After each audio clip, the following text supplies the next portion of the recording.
Assalamu alaikum. Welcome to this live stream. I'm going to try and talk quietly because I'm live in my house right now and people are trying to sleep. So I'm going to try and be as quiet as possible, but speak to you guys about something which I think is very important, the problem of induction. And what I'm going to be doing is not just going over the problem of induction, but actually also going over an article which is related to the problem of induction, which I think is fantastic. So we have Huma, Jasim, Jags, NA, Gabriel. Assalamu alaikum to you all. Yasin Muhammad, welcome to this live stream. So the article I am going to be, we have our brother Laith. Okay, let's see. I hope you guys can see that now. So this is an article in the New Scientist, which I want to cover, inshallah. Now there's a bit of an advert over there. I'll get rid of that. And we're back here. Okay, brilliant. So this is the actual article that I want to go over. Can you guys all hear me? Is everyone okay? Sound-wise? Sound 0 to 10, how's the sound? 10 is fantastic, 0 is rubbish. We have Henry Gillette Gaming, Muhammad Magdi, yes, Saad Kafiro, Salman Basim, Moon Knight, 7-8. Okay, fantastic, good. So we're doing well in terms of that. So what we're going to be speaking about today is the problem of induction. The problem of induction, let me just remove this article. The problem of induction is essentially the problem that you cannot get certainty in science because you can always come up with new observations that can challenge your previous theory. So you can always have the black swan problem. You can see 1,000 swans which are white, 10,000 swans which are white. You come up with a general theory all swans are white, or the next one that you see is going to be white. But fundamentally, you can always come up with a black swan, a swan that's going to challenge your current theory. So that's the problem of induction. Now, we are going to be going over this article, which I'm going to be reading with you guys, and we're going to be discussing this together. But just before that, I am going to speak about something which I think is important, super important, and that is the app Quranly. Guys, you know, if you've been following this channel for some time, that Isa was developing this thing called Quranly, and Quranly is fantastic. It will help you build a relationship with the Quran. It's a fantastic app. It's going to give you notifications that you haven't read the Quran. Just read 3 verses a day. And you think 3 verses a day is nothing, but it builds up.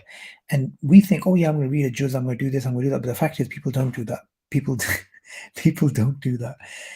So we need a Quran building app. And alhamdulillah, in this age of technology, you know, we can have these types of things, these things that can help us develop, you know, habits, positive habits.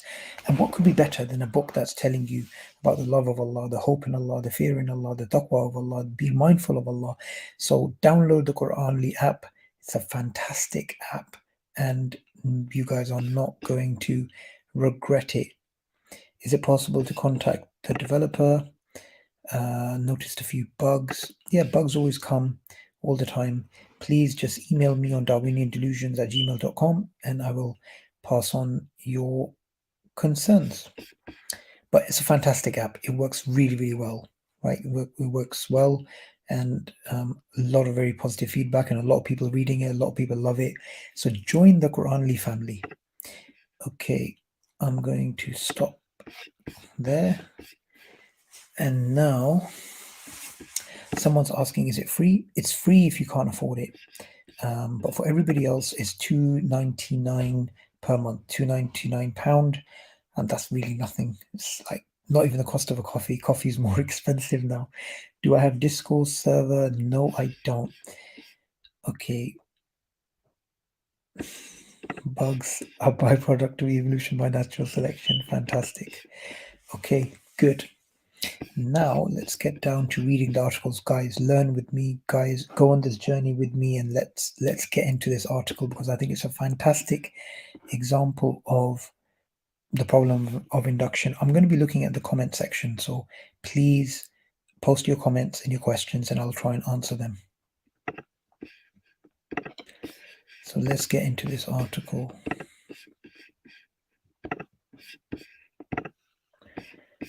Right, you guys should be able to see this article now.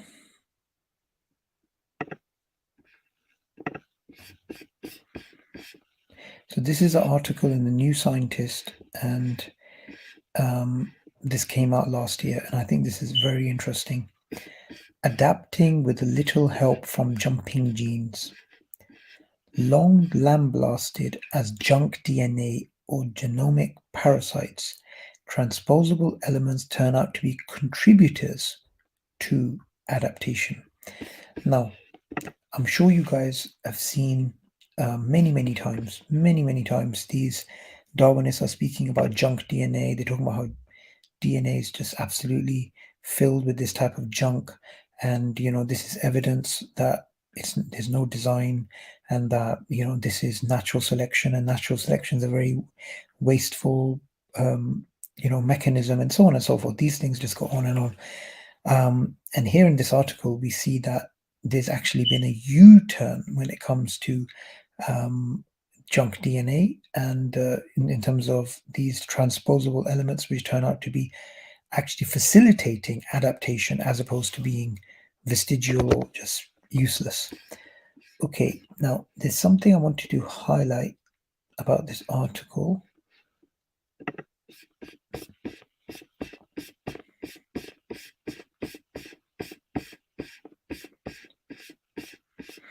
It's actually a very lengthy article for anybody that's interested.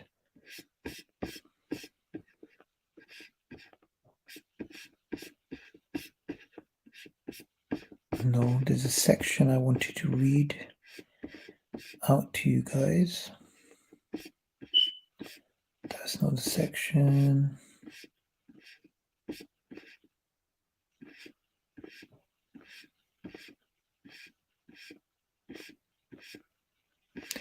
Okay, from useful to junk and back again. Okay, so I just want to highlight this. From useful to junk and back again. This is super important. This is super important. So transposable elements were supposed to be useful, then they turned out to be junk, and then now they're useful again. What does that show you? In this case, the problem of induction has struck twice. The first time we saw something that we thought was useful, but then it supposedly was junk, and then afterwards it turned out to be useful. It might happen again. So let's just read this section.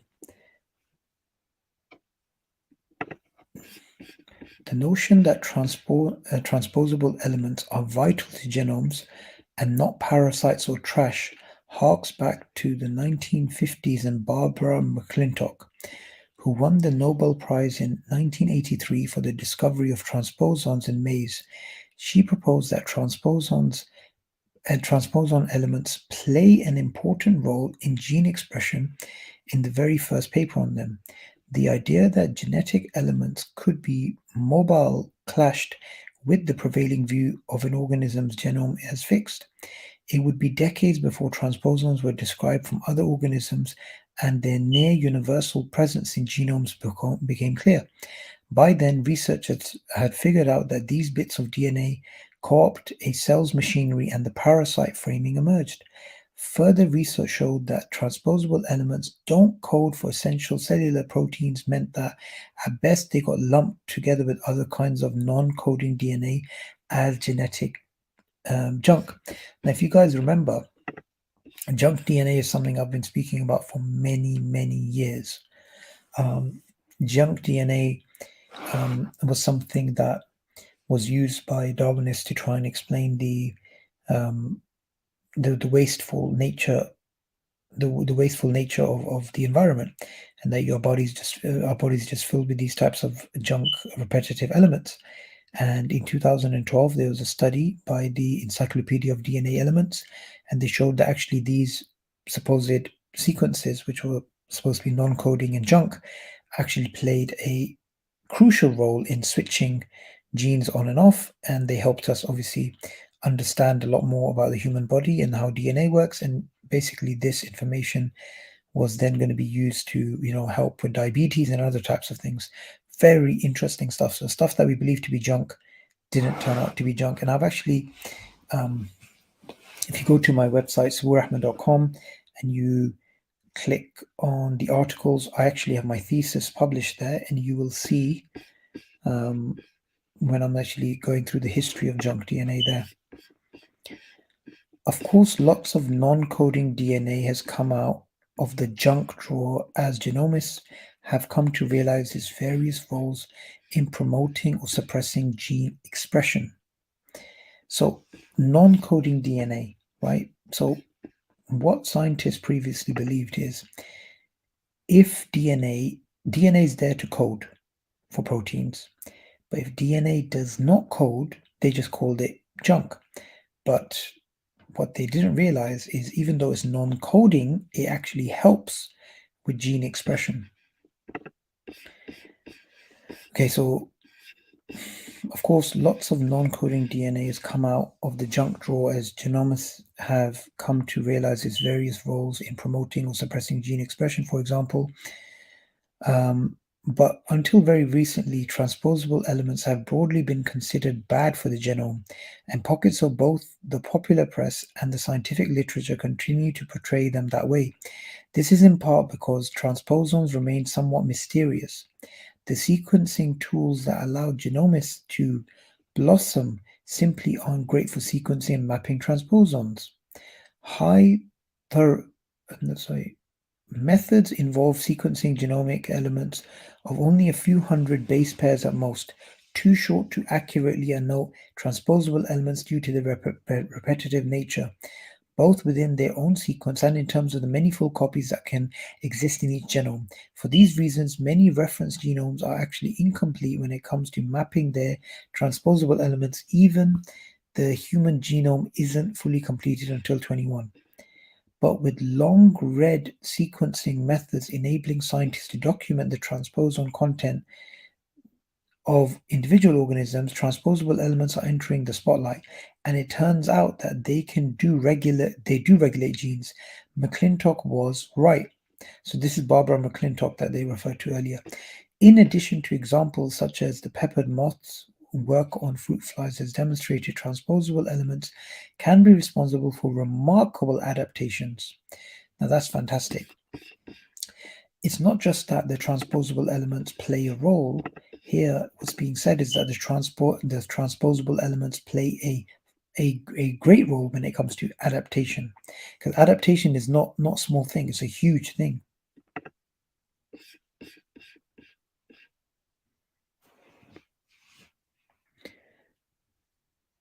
Josefa Gonzalez, an evolutionary biologist with the Spanish Research Council who focuses on genomics of adaptation, has spent much of her career examining roles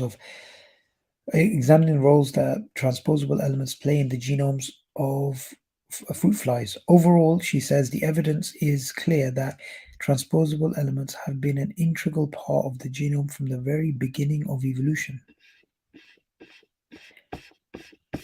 And this just goes on and on and on. Let me just get to the upshot. While more research is needed, Weiberg says transposable elements could explain the fungus promiscuous type of behavior. But essentially, the constant duplication and subsequent mutation of transposable elements could give the mold such diverse pool of small RNAs that no matter what the plant species is infecting, there must be at least a few RNAs that fit or mRNA. And yeah, this is not relevant. I mean, it's not a good summary. I'm looking for something else actually. Um, here we go.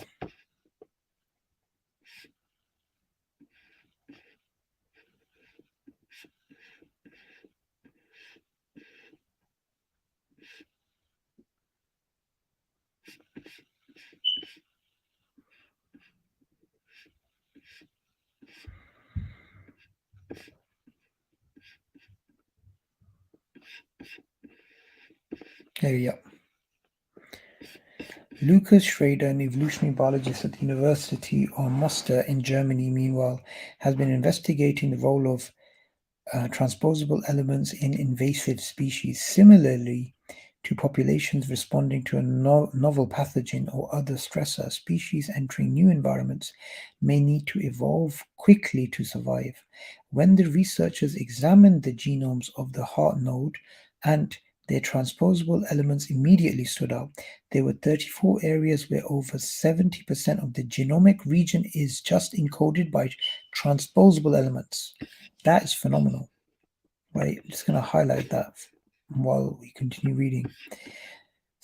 So Schrader explains, in the rest of the genome, transposable elements account for less than 1%. Comparing the ant species' two lineages, one of which is found only in Latin America while the other one is found around the globe, the team discovered that while the less invasive ants didn't lack these transposable element islands, those of the global ant lineage appeared to be more active, suggesting transposon confinement to certain regions that might help the species be particularly good at invading novel habitats. He says the majority of ants' genome is highly conserved and encodes for basic necessities for being an ant, and they have the super quickly, and they then have the super quickly evolving part that's more particular towards being an invader. Ultimately, Schrader says, although transposable elements are genomic parasites in the strictest sense, they're not all bad. I think we're going to see more and more cases where transposable elements help explain cases of rapid adaptive changes. It's a bit of a mouthful, but I just want to highlight the last bit there, which is super important. Transposable elements help explain rapid adaptive changes. Okay. Now, contrast what was said there. Contrast what was said there by the standard way that we hear them speaking about junk DNA. They speak about junk DNA as if it's a mistake. They speak about junk DNA as if it's evidence of Darwinism. They speak about junk DNA to show the wasteful nature of natural selection. Here, however, we have compelling evidence that transposable elements, supposed junk DNA, is playing a crucial role, not just in gene expression, which is what we previously knew in 2012. It's actually playing a crucial role when it comes to rapid evolutionary processes taking place, and that's significant.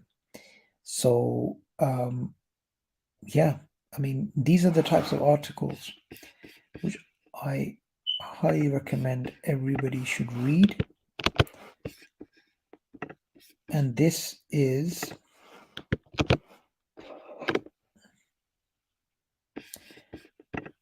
there we go. And this is basically one of the best ways we can try and show the problem of induction. So the problem of induction doesn't just apply at the level of the universe, from the shift from Einstein and Newtonian model towards the Einsteinian model. It applies in many different cases, even today, when it comes to junk DNA and how transposable elements were supposed to be junk, but they no longer are junk. They're playing, in fact, a crucial role. So it's never done this before where I've sat with you guys and read an article as best as I can. It's actually hard to read when you're live like this. So yeah, let me know any questions you guys have regarding the problem of induction and the case that I just outlined.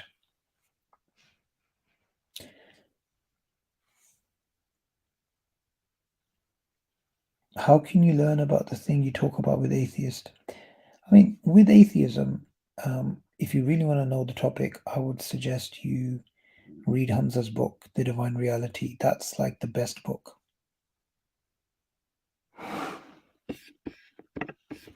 Have you watched Hoover Institute's new talk with Behe, Lennox, and Meyer? I thought that talk was fantastic.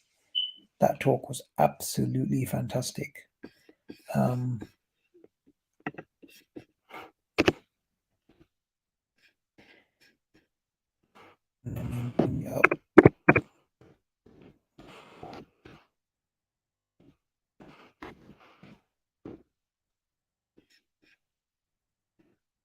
Who's dead? God?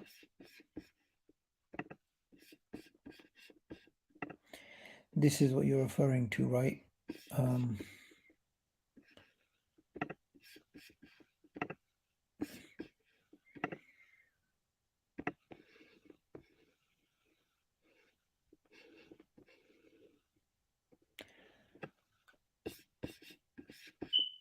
Basis that the basic form of an animal, the basic body plan, will remain constant through long periods of time, either going extinct or continuing to the present day. There would be variation within the constraints of a body plan, but limited variation. The crocodile appears and remains. And so what they suggested was that there are these punctuation events where you have this sudden appearance and then this long period of equilibrium, of stasis. But they wanted to maintain that evolution takes place in fits and starts. Exactly, evolution takes place in fits and starts. Right. And so it was a wonderful improvement in our description of the fossil record. But the problem was that Gould and Eldridge never came up with a mechanism that convinced their colleagues in evolutionary biology that. Okay, so here Myers is actually speaking about punctuated equilibrium, which was a challenge to the idea of gradualism. Remember, gradualism is something that Darwin believed that. Yes, Brother Lukman, thank you for suggesting the video. So I think this is super important. This is another example of problem of induction. What essentially happened is this. We had the idea that the fossil record is going to show gradualism. However, Niles Eldridge and Stephen Jay Gould, what they basically showed is that, and the fossil record actually shows stasis and then punctuated these rapid evolutionary changes and then stasis and then punctuated, what's it called? The new species appearing, new phyla appearing, in the Cambrian, of the 35 phyla that we know of, 20 of the phyla came in the Cambrian in that period, which is the equivalent of 2 minutes in a 24-hour clock. So rather than all this gradualistic change, we had this rapid change. So again, that's a very good example of a problem of induction. Now, Darwin knew that there was problems with the Cambrian, right? Let's see. Let's test out this audience. Darwin knew about the Cambrian. However, how did he believe he could respond to the problems with the Cambrian, that there didn't seem to be any pre-Cambrian ancestors and it seemed to be that these are rapid evolutionary changes? Okay, how did Darwin respond? What was his way of responding to this?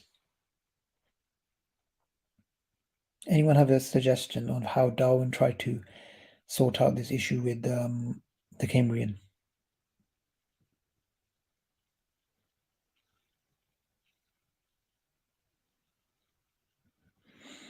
Okay, no one's given an answer yet, but I'm sure you guys know. Yes, my brother. That's the answer. He thought science would catch up. Exactly. So he came up with what's known as Jazakallah khair, brother Ismail. No, punctuated equilibrium is big man is saying punctuated equilibrium. That's something which Stephen Jay Gould came up with. Darwin thought science would catch up. They would find the intermediate fossils. And he also came up with something known as the artifact hypothesis. What he basically said is the fossil record is incomplete. And once we get a better picture over time, then the Cambrian problem is actually going to disappear. That's not what happened. We had the punctuated equilibrium theory later on because the fossil record doesn't actually show that. So another question I have for you guys. This is a brilliant point by Ahmed. So Darwin did science of the gas fallacy? Yes, he did. Yes, he actually did.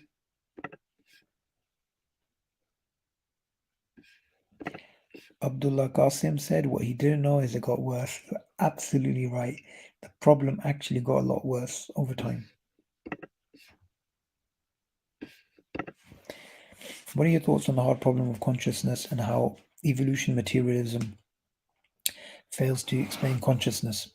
This is a huge problem for them. It's not just for Darwinists, for any materialist. How does inorganic matter and dead processes give life to organic matter, which believes in values and ethics and morals and beliefs and human rights? And how does this come about? Life, like how is life explained in this way? It's actually very difficult for them.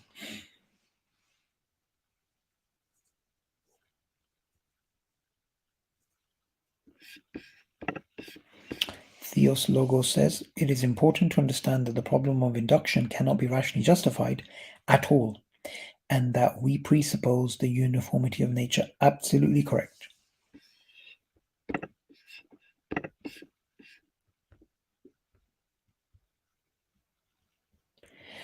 Ask the brothers at Thought Adventure Podcast to upload triggering shorts like you do to reach more audience. I don't, I don't know whether they have those types of, because they don't have face-to-face interactions. They have it over the live stream, and they do a fantastic job. But to cut those up into shorts may be more difficult. But it may be a good idea.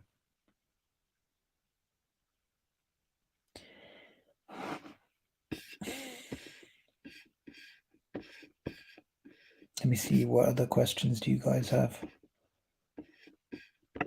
Absence of evidence. Yeah, that's essentially what he was saying. There's an absence of evidence. And that's how he tried to explain away the imperfection of the fossil record.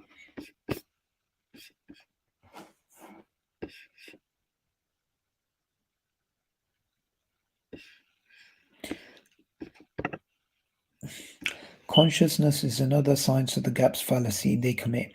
They say neurology will one day understand, but if consciousness is not physical in the first place, they will never succeed. That's absolutely right. That is absolutely right. So how will science catch up when it's not a scientific problem? Science is dealing with material.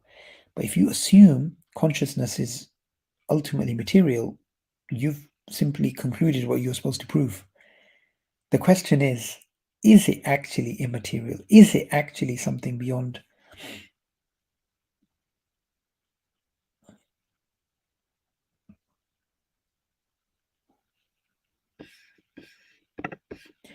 They want us to think humans before us had no mind, no morals, basically animals is another way to deny God. Yeah, that's a key part of the way that, they want to try and show our link to the other primates.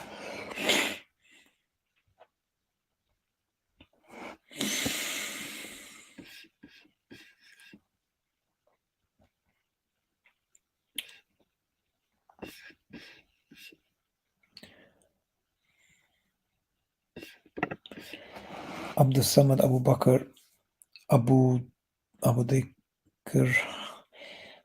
Can you please do a series talking about the other alternatives in details and how they succeed in answering what Darwinian evolution couldn't? Yeah. I mean, not series, but I can cover it because I do have a habit of saying I'm going to do this, I'm going to do that, but I don't end up doing it due to time. But natural genetic engineering is something that I definitely want to speak about. I think that's super important. Mutation-driven evolution, Masatashi Nai's idea, that's another fantastic one.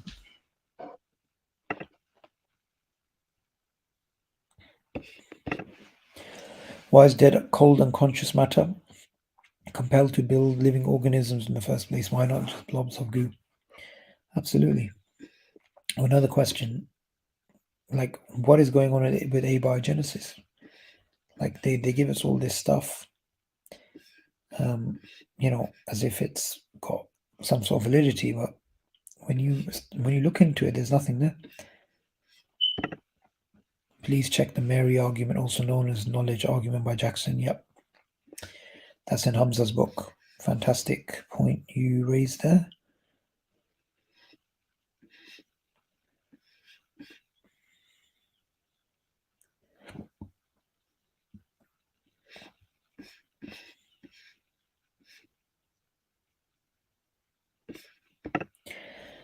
If we evolve from monkeys, then why is it that baby monkeys can climb trees while human babies stay at a cot for 5 months. This is not actually a valid argument. There's nothing about our capabilities being less than that of a chimpanzee or whatever at a certain age that goes to show that in any way that we're not connected. It doesn't even put a dent into their arguments. So yeah, it's not a good argument. And also, um, chimpanzees, their brains develop faster. Our brains develop slower, but over a longer period of time. But we become more intelligent. So you take a 2-year-old chimp, a 2-year-old baby, human baby, chimp is going to win. 4-year-old chimp and 4-year-old baby, maybe the chimp is going to win. 40-year-old, sorry, 10-year-old human baby, a human child, and 10-year-old chimp. The chimp is from the age of 3 to 10. There's not going to be much improvement. The child will keep improving all the way to 40. The prefrontal cortex will keep developing. So yeah, I mean, I don't agree with this argument. But I can obviously discuss it further if you have any follow-up questions. We are the Saturday Night Lives. Yeah, we need to make dua, guys. Make dua. We should bring them back. Do you guys miss them?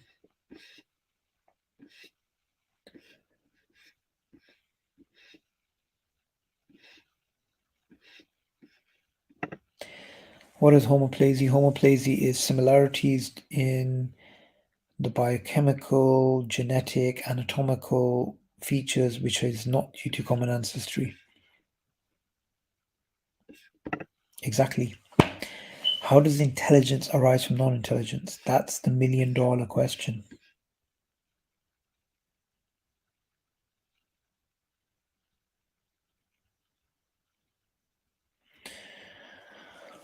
Okay, it's pretty late. I just wanted to do this stream spontaneously. I want to start doing more streams in the future, inshallah. I'm just need to go to sleep now. So it's great speaking to you guys. Yeah, I remember that. I remember the anti-natalist guy. How could I forget? Yeah, actually, I was talking to Muhammad Ali about doing a live stream where me and him can take on some Darwinists. So yeah, inshallah, that's something we can do.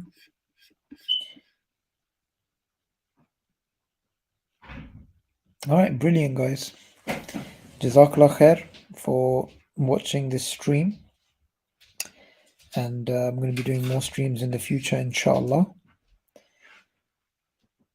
So please don't go. I have to go because it's late and I wanted to do this video. So yeah, see you guys inshallah soon. I'm going to start doing more lives probably after Ramadan in a more consistent way. Till next time, assalamu alaikum wa rahmatullahi wa barakatuh.